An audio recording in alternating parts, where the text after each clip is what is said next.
A cheerful good evening to each and everyone present over here, respected Shireen ma'am and all my dear friends.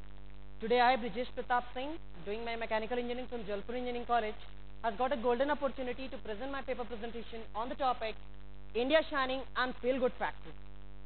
My friends, India has emerged after a very long period of economic hibernation.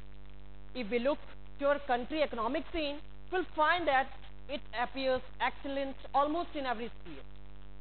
The year 2004 can be taken as one of the most flourishing years that India has ever had since India independence.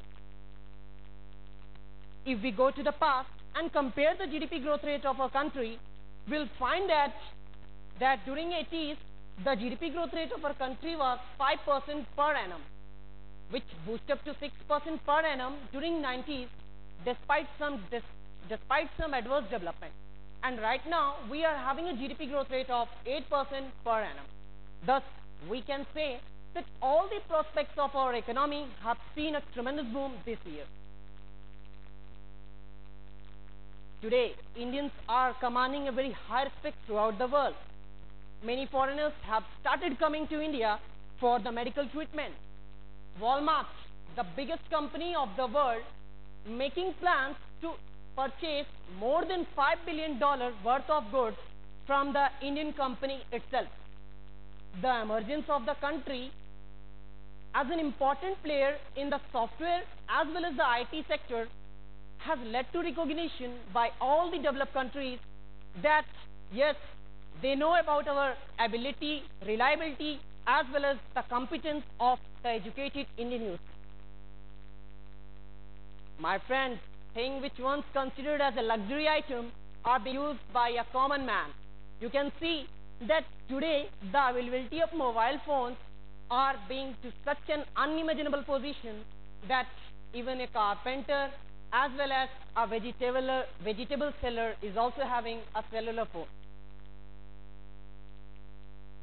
Apart from booming the agriculture output, there is sustained growth rate in the high income services like service sector, consultancy services, trade, hotels, power sector, and etc. If we go through our future needs, we'll find that by 2027, we will be requiring 440,000 megawatt of power to meet our future requirements. But we will find till 2004, we have already achieved 30% of the electricity which we need till the year 2027.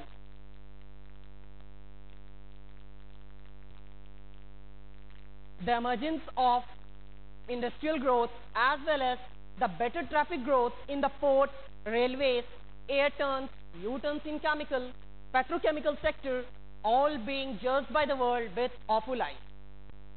You can see that the progress or the rise in capital good output as well as the accelerated growth rate in the auto sector, automobile sector, as well as the white goods segment with demand of steel as well as cement remain firm, and this also the sign of new success of the emergence of Indian economy. The bottom line investment rate for our Indian economy, these both are making further confidence building among the FFI, which is known as the Foreign Financial Institution. My friends, that today India is heading towards the target of zero borrowing, one of the greatest strengths of India. It is a universal accepted fact that growth rate for 1 year low when it is always taken on low base.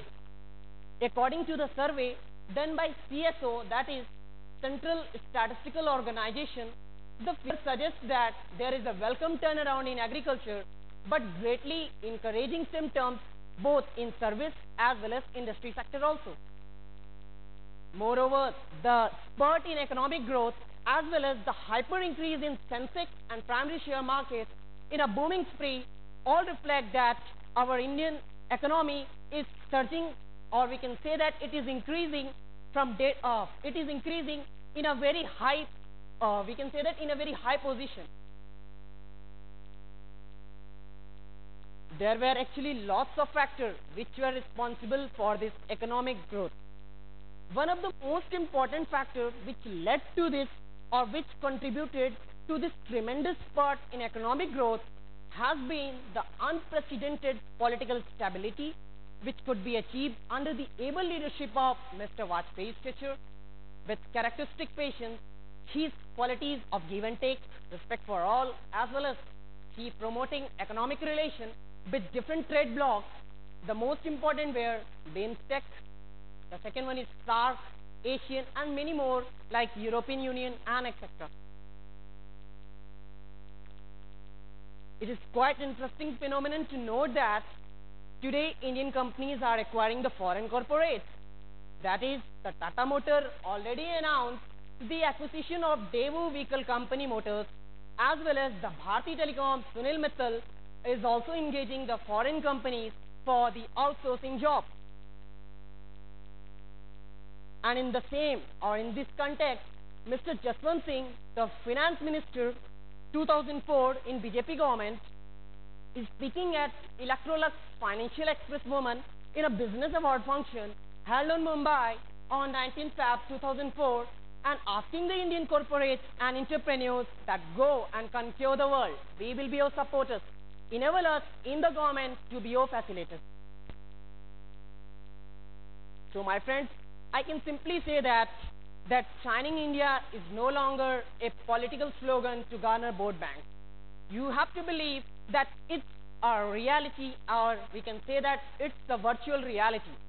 It should never be used by the politicians to attract voters just because we can say that India's shining is not due to efforts by the political or made by the present ruling party, but it's the effort made by the past governments as well. The ridiculed phrase of Mungeri Lal ke sapne became the reality. In spite of all feel-good factors, what I think that India's shining, a important aspect is still lacking, which is the prosperity and feel-good experience which is not being reached to the rural sector.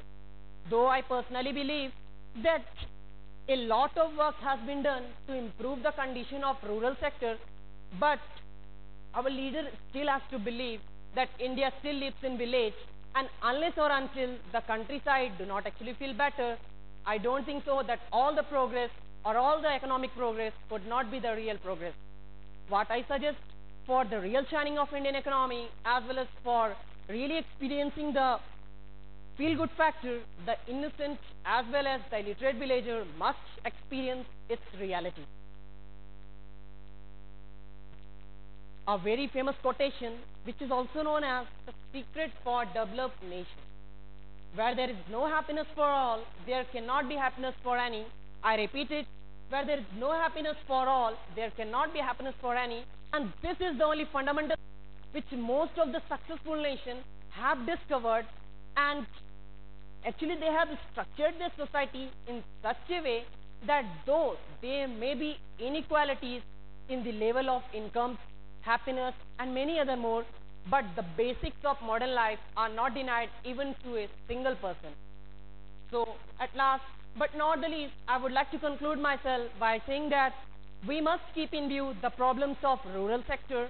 Their basic necessities should be fulfilled to make India shine fully, and with the backing of rural economy also surging ahead pace to pace.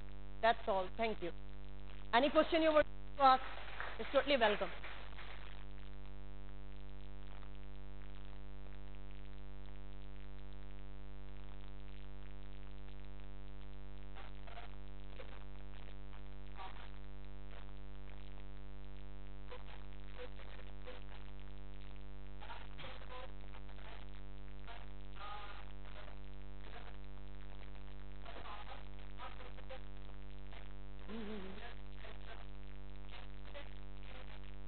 See, you have, I think you have not